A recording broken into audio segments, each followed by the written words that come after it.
بسم اللہ الرحمن الرحیم۔ باب المدح۔ اس باب میں مصنف نے 3 حدیثیں بیان کی ہے۔ ایک حدیث تو یہ ہے کہ اللہ کے رسول صلی اللہ علیہ وسلم نے ہمیں حکم دیا کہ منہ پر تعریف کرنے والے کے منہ میں مٹی ڈال دیں۔ ایک روایت میں حضور نے فرمایا کہ منہ پر تعریف کرنے سے بچو کیونکہ یہ ذبح کرنا ہے۔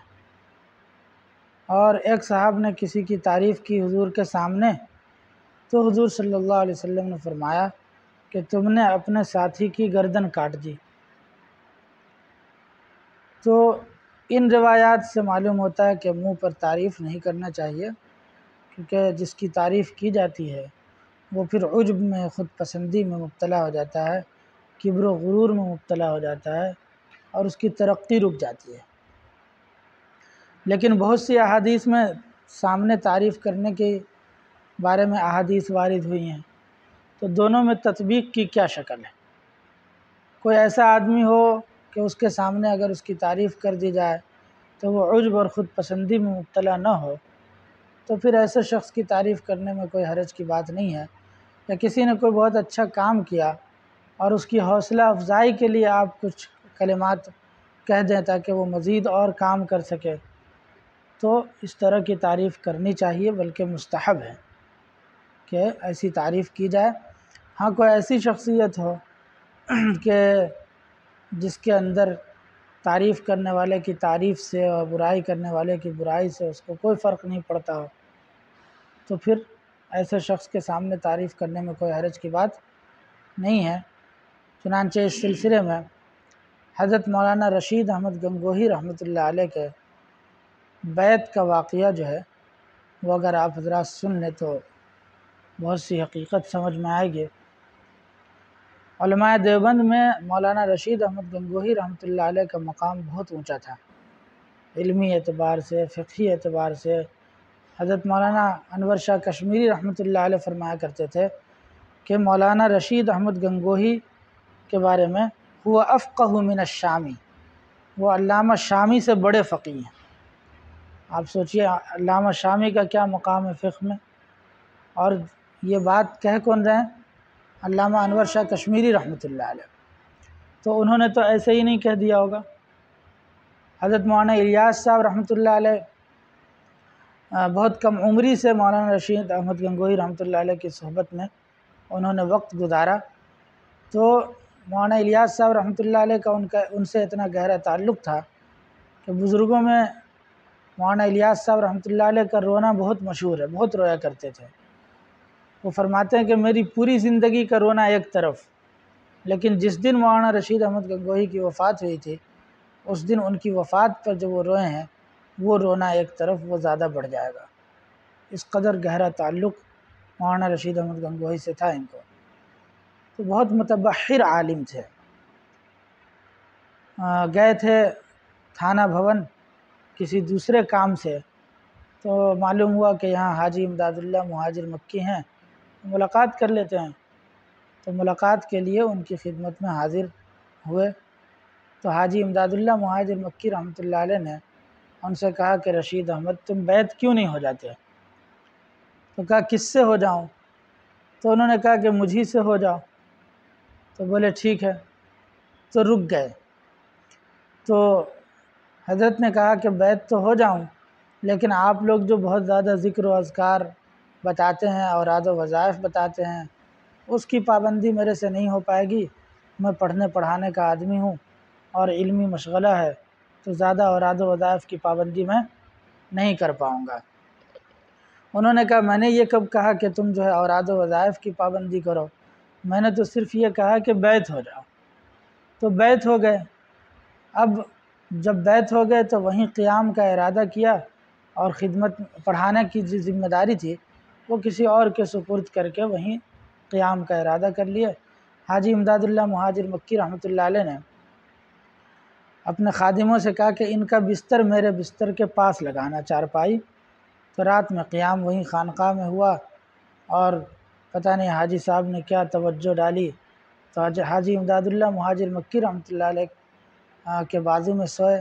رات میں وہاں خانقاہ کا ماحول دیکھا کہ کوئی جو ہے دعا میں مشغول ہے، کوئی تلاوت میں مشغول ہے، کوئی مناجات میں مشغول ہے، اور کوئی ذکر کر رہا ہے۔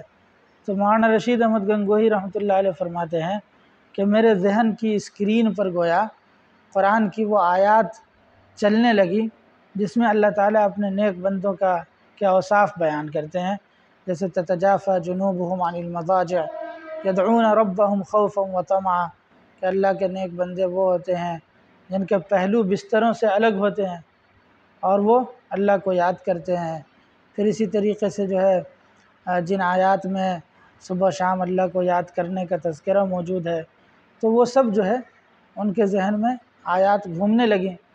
تو فرماتے ہیں کہ گویا بستر نے مجھے اچھال دیا، میں اٹھا، میں بھی جو ہے وضو کر کے تہجد پڑھا اور ایک جگہ کونے میں بیٹھ کر کے ذکر میں مشغول ہو گیا۔ حاجی امداد اللہ مہاجر مکی رحمۃ اللہ علیہ صبح ناشتے کے وقت کہنے لگے کہ بھائی ایک نیا آدمی جو ہے وہ فلاں جگہ بیٹھ کے ذکر کر رہا تھا، کون تھا وہ؟ تو کہنے لگے کہ حضرت میں ہی تو تھا۔ تو ان سے کہہ رہے ہیں حاجی امداد اللہ مہاجر مکی رحمۃ اللہ علیہ کہ رشید احمد اگر تمہیں ذکر ہی کرنا ہے تو سیکھ کر کرو۔ بس کیا تھا؟ انہوں نے کہا کہ حضرت بس اب سکھا دیجیے آپ۔ تو فرماتے گویا کہ اس جملے کے بعد میں مر مٹا ان کے اوپر۔ پھر حاجی امداد اللہ مہاجر مکی رحمۃ اللہ علیہ نے ان کی تربیت کی اور 40 اور 42 دن گزرے تھے تو حافظ ضامن شہید رحمۃ اللہ علیہ اور مولانا محمد تھانوی رحمۃ اللہ علیہ، یہ دونوں حضرات بھی وہیں رہتے تھے۔ تو یہ حضرات سب کھانے پر اکٹھے ہوئے، جمع ہوئے، تو اس وقت جو ہے بڑا انتظام کیا حاجی امداد اللہ مہاجر مکی رحمۃ اللہ علیہ نے کھانے پینے کا۔ تو اس وقت مولانا رشید احمد گنگوہی کو روٹی اور کچھ دال دے کر کے دسترخوان کے ایک کونے پر بٹھا دیے کہ وہاں بیٹھ کر کے کھا لو۔ تو یہ جو مہمان تھے ان میں سے کسی نے کہا کہ حضرت ان کو بھی ساتھ کھانے میں شریک کر لیتے، اور مرغن غذائیں اور عمدہ قسم کے کھانے جو مہمانوں کے لیے بنے تھے۔ تو حاجی صاحب نے فرمایا کہ 2 روٹی اور دال دے کر کے دسترخوان کے کونے پہ بٹھا دیا ہوں، یہی احسان ہے۔ کیا یہ تو احسان ہے۔ یہ جملہ کہا اور دیکھے ان کے چہرے کی طرف کہ کہیں چہرے پر کچھ ناگواری کے اثرات تو نظر نہیں آ رہے۔ تو دیکھا تو چہرے میں بشاشت تھی اور کہنے لگے حضرت واقعتاً آپ کا احسان ہے، ورنہ میں تو جو ہے اس قابل بھی نہیں تھا کہ میں آپ کی جوتیوں میں بیٹھ سکوں، آپ نے اپنے دسترخوان کے قابل سمجھا۔ تو وہ جو علم کا پندار ہوتا ہے، ایک قسم کا غرور ہوتا ہے، وہ سب مٹ چکا تھا، فنائیت حاصل ہو چکی تھی۔ بس اس واقعے کے بعد حاجی صاحب نے ان کو اجازت و خلافت سے نواز کر کے یہ کہا کہ جو کچھ اللہ نے مجھے دیا تھا وہ میں نے تم کو عطا کر دیا، اب اگر کوئی تم سے بیعت ہونے کے لیے آئے تو اسے بیعت کرا دیا کرنا۔ اور یہ بھی انہوں نے کہا کہ حضرت میرے اندر تو کچھ بھی نہیں ہے، میں اپنے اندر تو کچھ بھی محسوس نہیں کرتا۔ تو حاجی صاحب نے کہا اسی لیے تو تم کو اجازت دی ہے کہ تمہیں اپنے اندر کچھ نظر نہیں آتا، اگر کچھ نظر آتا تو میں تمہیں اجازت ہی کیوں دیتا۔ تو اس واقعے کے بعد چلے گئے۔ کچھ دنوں کے بعد حاجی صاحب نے خط لکھا کہ رشید احمد یہاں سے جانے کے بعد تم نے اپنے احوال نہیں بیان کیے۔ تو انہوں نے خط لکھا حاجی صاحب کو کہ مجھ بے حال کا تو کوئی حال ہی نہیں ہے، البتہ جب سے آپ کی جوتیاں سیدھی کی ہیں اپنی زندگی میں 3 باتیں محسوس کرتا ہوں۔ پہلی چیز جو ہے وہ یہ ہے کہ نصوص شرعیہ میں تعارض ہو گیا۔ نصوص شرعیہ میں پہلے جو ہے تعارض محسوس ہوتا تھا، جیسے قرآن کی آیت میں نہیں ہوتا ہے، کبھی کسی حدیث میں ہے مثلاً کہ ایک نماز جماعت کے ساتھ پڑھی جائے تو 25 نماز کا ثواب، کسی میں 27 نماز کا ثواب۔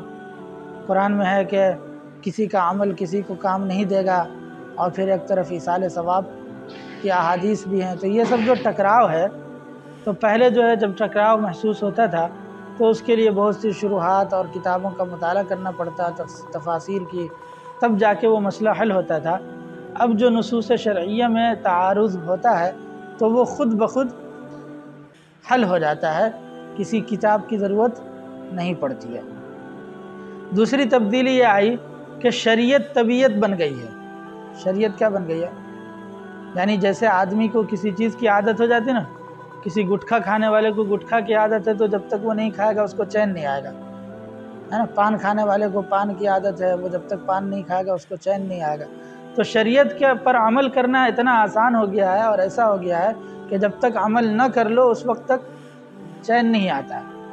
اور تیسری چیز انہوں نے یہ بتائی کہ مادح اور ذام، تعریف کرنے والے اور مذمت کرنے والے میری نظر میں کیا ہو گئے ہیں؟ برابر ہو گئے ہیں. تو اس پر حاجی امداد اللہ مہاجر مکی رحمۃ اللہ علیہ نے ان کو لکھا کہ انسان کو زندگی میں 3 چیزیں مطلوب ہوتی ہیں. تم نے لکھا ہے کہ نصوص شرعیہ میں تعارض محسوس نہیں ہوتا، یہ علم کا کمال ہے. علم میں تمہیں کمال پیدا ہو گیا، مہارت پیدا ہو گئی. تم نے لکھا ہے کہ شریعت طبیعت بن گئی، یہ عمل کا کمال ہے. کس کا کمال ہے؟ کہ عمل میں کامل ہو گئے. اور تم نے لکھا کہ تعریف کرنے والے اور برائی کرنے والے میری نظر میں برابر ہیں، نہ کسی کی تعریف سے خوشی ہوتی ہے نہ کسی کی برائی سے کوئی افسوس اور رنج ہوتا ہے. یہ اخلاص کا کمال ہے. کس کا کمال ہے؟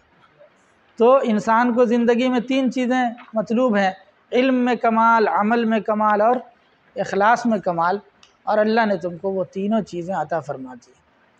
تو یہ حضرت مولانا رشید احمد گنگوہی رحمۃ اللہ علیہ کو حضرت کی خدمت میں حاضر ہونے اور ان کے بیت